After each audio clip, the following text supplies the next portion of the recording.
श्रद्धालु और केसर सिंह जी बारिक की प्रतिमा, उनकी मूर्ति को गवाह बनाकर इस परिसर में मैं आप सबके सामने सिर झुका के सलाम करता हूँ। और मैं जब सिर झुका रहा हूँ तो मेरा सिर नहीं, मेरी रूह आपके सम्मान में झुक रही है। किसी ऐसी प्रतिमा की जगह में हिस्सेदारी करना किसी तीर्थ यात्रा से भी बड़ा पुण्य काम है। और याद करो, जो लौट के शाम को घर ना आए हमारे लिए अपने को कुर्बान कर दिया। जब हम आज़ादी की लड़ाई लड़ रहे थे तो 271 लोगों को फांसी की सजा हुई थी। उसमें 59 लोगों को अंग्रेज ने फांसी के फंदे पर लटका दिया, बाकी की उम्र कैद में बदल गई। ये 1923 से लेकर 1947 के दरमियान का विवरण है कि 14,000 मुकदमे दर्ज हुए, 4,000 लोग गिरफ्तार हुए और उसमें से 59 को फांसी के फंदे पर लटका दिया गया। उससे पहले 1857 से लेकर 1923 तक 1100 स्वाधीनता सेनानियों को अंग्रेज ने सलीब पे लटका दिया था। वो किसी माँ के बेटे थे, वो किसी दाता का सुहाग थे, वो किसी बच्चे के माथे पे आशीर्वाद थे, वो हम सब के बीच के लोग थे। और उसी कड़ी में मेरे साथ बीबीसी में कुर्बान अली काम करते थे। उनके वालिद कैप्टन अब्बास अली सुभाष बोस के साथ जंग आज़ादी में सिपाही थे और उनको फांसी की सजा हो गई थी, लेकिन यकाएक मुल्क आज़ाद हो गया, वो बच गए। आज से कुछ साल पहले वो जिंदगी को रोशन कर गए और जाते हुए हमें कह गए कि मैं तो चिरागे शहर हूँ, बुझना चाहता हूँ, जो शमः हमने जलाई है उसको जलते रहने देना, उसको बुझने देना। बदकिस्मती से जो लोग अंग्रेज के वक्त में मुखबिर थे, आज के लोग मुखबिर बने हुए हैं, बड़ी बड़ी बातें करते हैं। हम जिस खुशी का एहसास कर रहे हैं, जो खुली हवा में सांस ले रहे हैं, इन पुरखों की वजह से ले रहे हैं। उनके व्यक्तित्व के बारे में बताया सबने, मैं उसकी पुनरावृत्ति नहीं करूंगा, इतना जोड़ूंगा कि उन्होंने सवाल पूछा था कि मेरा मुल्क आजाद क्यों नहीं है। स्वाधीनता सेनानी केसर सिंह जी और उनके साथ और लोगों ने हाकिम से पूछा था कि मुझे आज़ादी क्यों नहीं है। इस सवाल पूछने की वजह से ही वो स्वाधीनता सेनानी बने। और आज मेरे मुल्क में सवाल पूछने पे पाबंदी, और पहले सवाल पूछने से हाकिम नाराज हो जाते हैं। और जो समाज सवाल पूछना भूल जाता है वो समाज मर जाता है, खत्म हो जाता है। अगर सवाल नहीं होता तो संसार के हाथ में गीता जैसा ग्रंथ नहीं होता। अर्जुन सबसे अधिक सवाल पूछने वाले होते हैं। वो अर्जुन कृष्ण से सवाल पूछते हैं और कृष्ण जवाब देते हैं और संसार के हाथ में गीता आती है।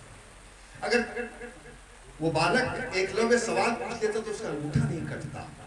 सवाल यक्ष और युधिष्ठिर के बीच में है। संसार को कितनी बातें मिली सवाल पूछने से।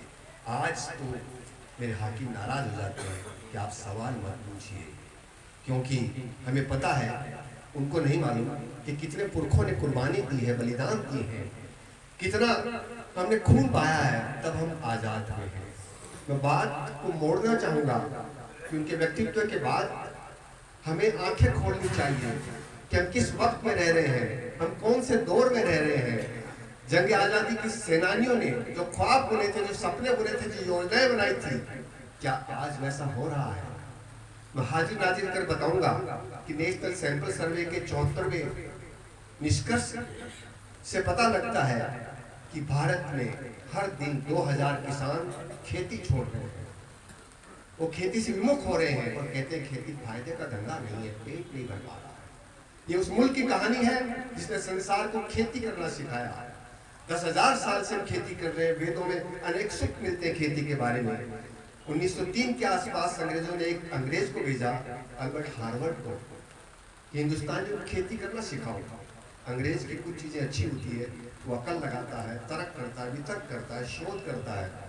उसने चप्पा चप्पा छाना, किसानों को खेती करते हुए देखा, उनके बीच में रहा और पूरा पढ़ने के बाद कहा कि हम इनको नहीं सिखा सकते, ये तो हमारे गुरु हैं खेती के मामले। आज कुछ लोग कहते हैं कि खेती इसलिए बर्बाद हो गई है कि किसानों को खेती करना नहीं आता। पंजाब में जो औसत उपज है वो अमेरिका के बराबर है, खेती करना आता है, लेकिन कहीं और चीज में उंगली कट रही है उनकी। जैसे प्रेमचंद मुंशी एक साहित्यकार थे, किसानों पे लिखा, होरी उनका एक पात्र था जो किसान था। तो मैं अगर उस अंदाज में कहूँ कि गुमसुम गंगा घाट है, चुप चुप है गुजरात, होरी के दिन नहीं फिरे वही पुलिस की रात, अब भी वही हाल।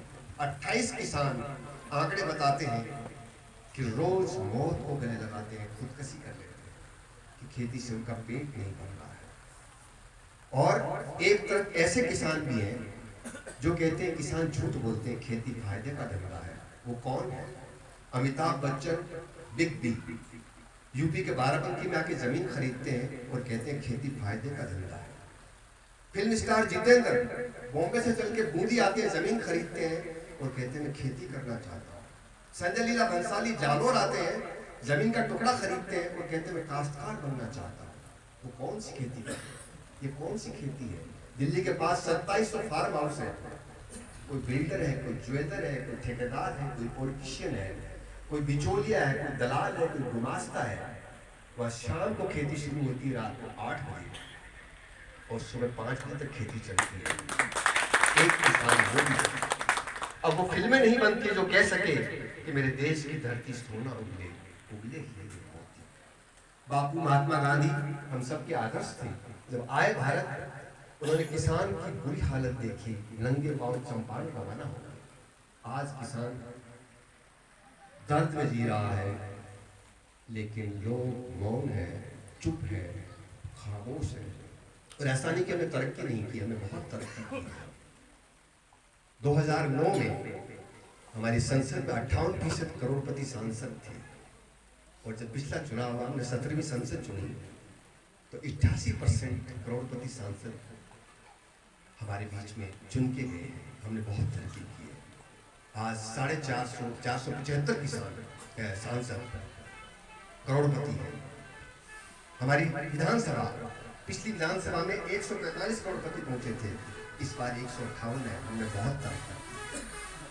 2009 में 26% 24% लोग ऐसे थे संसद में जिनका दामन दागदार था। उसके बाद हमने और तरक्की की 2014 में, तब 34% आगे संसद में पहुंचे और अब की बार 43% संसद में पहुंचे। हमने बहुत तरक्की की। हम क्या बना रहे हैं? कौन सा मुल्क बना रहे हैं? 2001 से लेकर 2011 तक का आंकड़े बताते हैं इस मुल्क में सबसे ज्यादा मंदिर, मस्जिद, गुरुद्वारे बने, पूजा स्थल, इबादत गाह बने। भारत में 30 लाख मंदिर, मस्जिद, गुरुद्वारे और 26 लाख कारखाने और फैक्ट्रियां, 8 लाख अस्पताल हैं और 21 लाख स्कूल और कॉलेजेस हैं। हम वो तहजीब और सभ्यता है जो शिक्षा को मंदिर कहते हैं, शिक्षा के परिसर को। अगर मंदिर बनाने हैं तो वो बनाइए ना, इबादत गाह बनानी है तो वो बनाइए। आप मंदिर मस्जिद पे लड़वा रहे हैं। हिंदुस्तान में 11 लाख शिक्षकों की कमी है, 19% पोस्ट खाली है और उसमें से अधिकांश पोस्ट ग्रामीण इलाकों की है। तो आप उन पे ध्यान क्यों नहीं दे रहे हैं? सबसे अधिक मंदिर, मस्जिद, गुरुद्वारे यूपी में है और आप फिर कुछ बनाना चाह रहे हैं।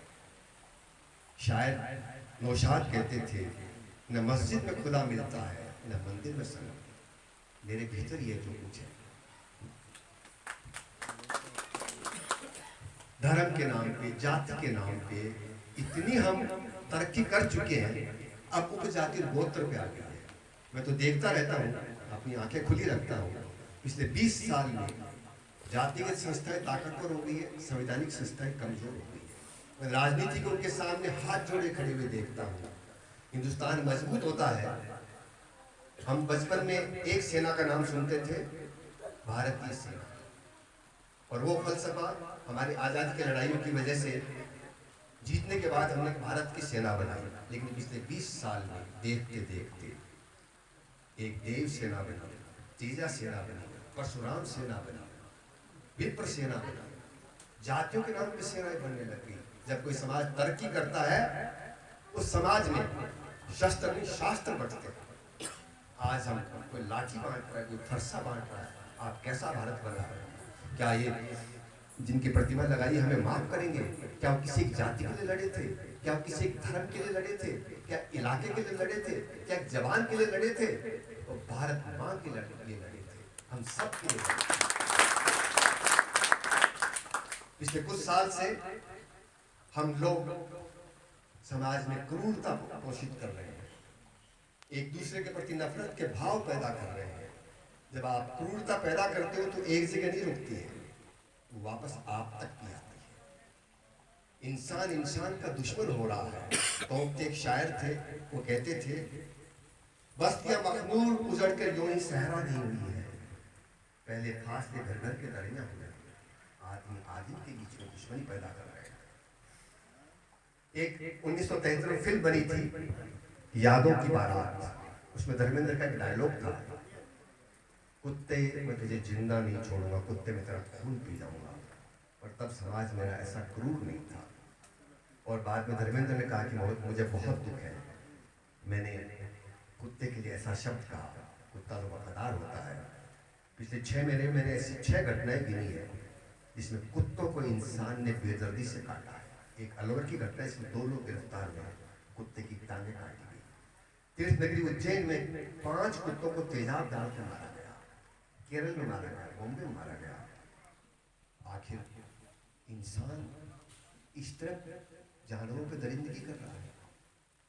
और हिंदुस्तान की खूबसूरत बात यह है कि जो कुछ आप देख रहे हो वो सही है, लेकिन इसके उल्टा भी सही है। इस मुल्क में ऐसे लोग भी हैं जो जानवरों के लिए अपनी जान देते हैं।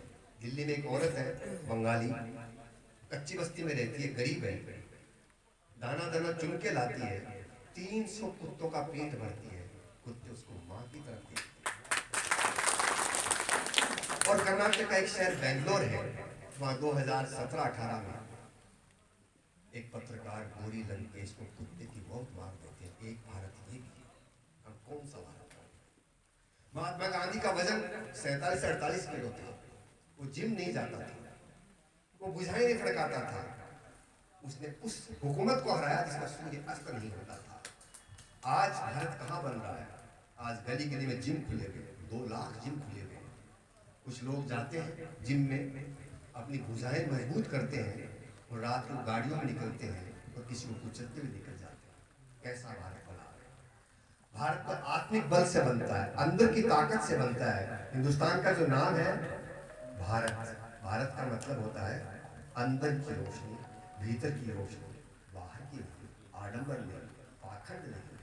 हम बहुत सारी चीजें इस तरह कर रहे हैं कि जब से भारत का निर्माण हुआ है इतने प्रवचन कभी नहीं थे।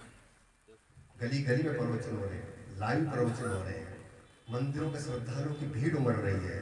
70,000 लोग प्रतिदिन तिरुपति जाते हैं। इस लॉकडाउन की बात को छोड़ दो, 30,000 लोग सिद्धि विनायक मंदिर में जाते हैं, 80,000 लोग केरल के जो पद्मनाभ टेम्पल है, सबसे बड़ा टेम्पल है, उसमें जाते हैं। हर मंदिर मस्जिद गुरुद्वारे में श्रद्धालुओं की संख्या बढ़ रही है। अगर इतनी संख्या बढ़ रही है तो फिर समाज में जुर्म क्यों है? जब धर्म का इतना विस्तार है, फिर शराब इतनी क्यों बिक रही है? चरणामृत बिकना चाहिए। क्या जो प्रसार हो रहा है, जिसका दबदबा हो रहा है, क्या वो धर्म है क्या, या कुछ और है, या दुकानदारी है?